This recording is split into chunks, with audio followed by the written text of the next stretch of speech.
کی توجہ ہو، وَإِذَا سَأَلَكَ عِبَادِي عَنِّي فَإِنِّي قَرِيبٌ، بندے میرے ہیں آتے تیرے پاس ہیں، پوچھتے پھر میرا ہیں۔ حبیب میرے بندے تیرے پاس آ کے میرا پوچھتے ہیں۔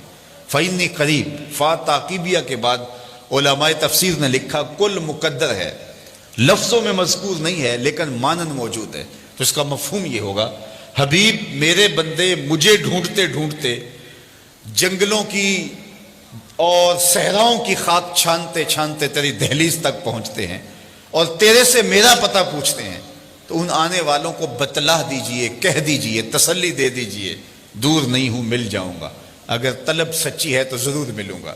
تو کہا کہ محبوب میرے بندے میرے پاس آ کے تیرا پوچھتے ہیں، اللہ اکبر، انہیں کہہ دیجئے میں دور نہیں، نیڑے ہوں، مل جاؤں گا۔ یہ ترجمہ کل کے مقدر ہونے کے ساتھ ہے، لیکن اہل تصوف نے کہا، صوفیہ کہتے ہیں کہ کل مقدر ماننے کی ضرورت ہی کیا ہے، بات ہی سیدھی ہے۔ آواز آئی محبوب میرے بندے تیرے پاس آ کے میرا پوچھتے ہیں، تو محبوب جب تیرے پاس آ کے میرا پوچھتے ہیں تو میں پھر بھی دور ہوں، جب میرے بندے مجھے ڈھونڈتے ڈھونڈتے تیرے تک آ گئے تو محبوب جو تیرے تک آ گئے وہ میرے تک آ گئے، تیرے تک پہنچنا ہی تو میرے تک پہنچنا ہے۔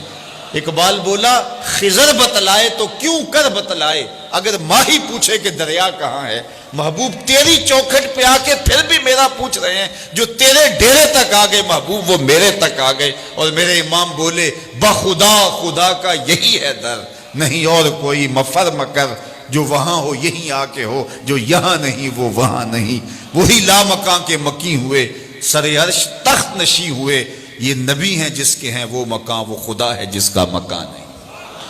تو خدا تک پہنچنے کا راستہ ہی یہی ہے۔ قرآن مجید میں ایک اور اسلوب دیکھیے، کل ان کنتم تحبون اللہ فاتبعونی یحببکم اللہ، اے حبیب آپ ان کو فرما دیجئے اگر تم اللہ سے محبت کرتے ہو، یہ تمہاری طلب ہے، تم اس کے پیار میں نکلے ہو، اس کی محبت میں نکلے ہو، تو پھر کیا کرو، ساری زندگی لگے رہو گے، خدا کی قربت تمہیں نصیب نہیں ہو سکتی۔ خدت کی گتھیاں سلجھا لو لیکن صاحب جنون نہیں بن سکتے جب تک یہ چوکھٹ تمہیں نصیب نہیں ہوتی۔ حکیم نیٹشے ساری زندگی عقل کے بل بوتے پہ خدا کو ڈھونڈتا رہا، زندگی گزر گئی لیکن خدا تک رسائی نہیں ہو سکی۔ اقبال نے بڑے دکھ سے کہا کاش بودے در زمانے احمدے تا رسیدے بر سرودے سرمدے، وہ اپنی عقل کے بل بوتے پہ خدا تک پہنچنے کی کوشش میں ساری زندگی گزار دیتا ہے۔ بو علی اندر غبارے ناکا گم، دستے رومی پردائے محمل گرفت، ساری زندگی اس غبار میں تلاش کرتا رہا محبوب کو، جس سواری پہ محبوب کا کجاوا تھا اور محبوب گزر گیا، اور وہ اڑتی ہوئی گرد میں محبوب کو تلاش کرتا رہا، ساری زندگی محبوب کا سراغ نہیں ملا۔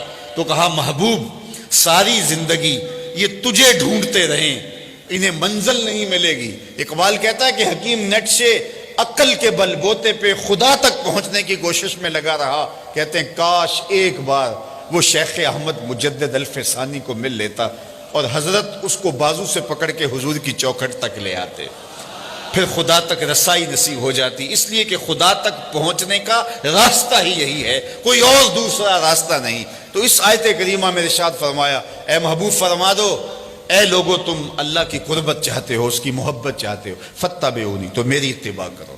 حضرت داتا گنج بخش علی حجویری علیہ رحمہ کشف المعجوب کے اندر تصوف کی دو اصطلاحات کا ذکر کیا ہے۔ ایک اصطلاح کا نام ہے فرق اور دوسری اصطلاح کا نام ہے جمع۔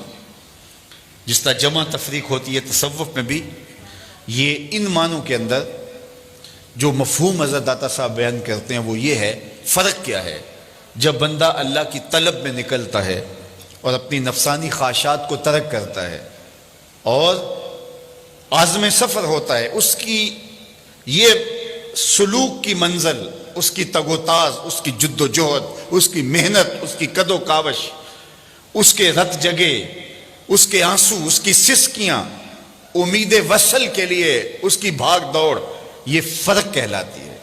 وہ قرب الہی کے لیے دن رات کوشاں ہوتا ہے، کبھی سجدوں میں راتیں گزارتا ہے، کبھی روزے میں دن بسر کرتا ہے، کبھی سسکیاں لیتا ہے، کبھی آنسو بہاتا ہے، کبھی کعبے کا طواف کرتا ہے، کبھی حرم کی زمین چومتا ہے، کبھی کوئی اذیت، کبھی اور تکلیف، کوئی اور عبادت کی مشقت سہتا ہے، کس لیے؟ کہ مجھے اللہ کی قربت نصیب ہو جائے۔ کہا اس ساری منزل کا نام فرق ہے، لیکن فرق کے راستے پہ ساری زندگی پہ کوئی گامزن رہے تو اس کو منزل نصیب نہیں ہو سکتی، خدا کا قرب نہیں مل سکتا۔ قرب الہی تب ملے گا جب جمع کا ضابطہ جو ہے وہ روح پذیر ہوگا۔ اور جمع کیا ہے؟ جب اس کی کرم نوازی ہو اور وہ بندے کو اپنا قرب عطا کرے۔ بندے کی طلب، بندے کی تڑپ، اس کا التہاب، اس کا پیچ و تاب، اس کا اضطراب، اس کی سسکیاں، اس کی عبادتوں کا گداز، اس کا رونا دھونا اور اس کی تڑپ اور اس کی بےتابیاں اور اس کی بے چینیاں ساری زندگی بھی رہیں، لیکن خدا کے قرب کی کوئی انتہا ہی نہیں ہے۔ ساری زندگی سفر کرتا رہے لیکن منزل اسے نصیب نہیں ہو سکتی، اس لیے کہ اس کی قربت کی کوئی انتہا ہی نہیں ہے، تو وہ چلتا رہے گا، چلتا رہے گا۔ وہ کیا کسی نے کہا تھا کہ نہ سفر بشرط معال ہے، نہ طلب بقید سوال ہے، فقط ایک سیری ذوق کو میں بھٹک رہا ہوں کہاں کہاں، میرے دل کی یہ خلوتیں کئی بار سج کے اجڑ گئیں، مجھے بارہا یہ گماں ہوا تم آ رہے ہو کشاں کشاں۔ تو بندہ تڑپ، بے چینی اور اضطراب کا اظہار کرتا ہے لیکن منزل نصیب نہیں ہو سکتی۔ اس کو ایک سادہ مثال سے سمجھانا چاہوں گا۔ بہلول کا نام آپ نے سنا ہے، مشہور مجاذیب میں ہے، اور یہ وہ لوگ ہوتے ہیں کہ تجلیات کے وفور سے جن کا شیشہ عقل ٹوٹ جاتا ہے، اور دنیا انہیں پاگل کہتی ہے، دیوانہ کہتی ہے، لیکن سادی کہتے ہیں سادیا نزدیک رائے عاشقاں، خلق مجنو نندو مجنو عاقل است۔ لوگ کہتے ہیں یہ پاگل ہیں، لیکن حقیقت میں عقل والے یہی ہیں جو یار تک پہنچنے کا راستہ ڈھونڈ چکے ہیں، جو ہر وقت اس کے جلووں میں مبہوت رہتے ہیں۔ اصل تو عقل ان کے پاس ہے، شعور تو ان کے پاس ہے۔ بہرحال بہلول دجلہ کے کنارے گھومتا اور عجیب و غریب اس کی بظاہر حرکات تھی۔ ہارون الرشید ایک دن اپنے محل کی چھت پہ ٹہل رہا تھا، اس نے دیکھا کہ نیچے بہلول گزر رہا ہے، اس کے دل میں خیال آیا تو اس نے خادمین سے کہا کہ جلدی بہلول کو میرے تک پہنچاؤ۔ تو جو مامور تھے خدمت پر، انہوں نے اوپر سے نیچے کمند پھینکی، نیچے والوں کو اشارہ دیا، انہوں نے بہلول کو پکڑ کے ڈولی میں رکھا، اوپر والوں نے کھینچ لیا۔ 2 لمحوں کے بعد بہلول بادشاہ کے سامنے تھا۔ بادشاہ نے بہلول سے پوچھا مجھے ایک بات تو بتاؤ، تم خدا تک کیسے پہنچے ہو؟ مجھے یہ بات بتاؤ تم خدا تک کیسے پہنچے ہو؟ تو بہلول نے 2 لفظی جواب دیا، کہا بادشاہ جیسے آپ تک پہنچا۔ جو اللہ کے بندے ہوتے ہیں ان کی لمبی تقریریں نہیں ہوتی، بات میں سادہ و آزادہ، معانی میں دقیق۔ اقبال نے جو مرد قلندر کی نشانیاں بیان کی ہیں ان میں سے ایک نشانی بات میں سادہ و آزادہ، معانی میں دقیق۔ تو کہا کہ جیسے آپ تک پہنچا ہوں۔ بات تو سادہ سی تھی، لیکن ہارون رشید کہنے لگا میں سمجھ نہیں پایا۔ کہا بات تو آسان ہے، تم نہیں سمجھ پائے تو میں کیا کروں؟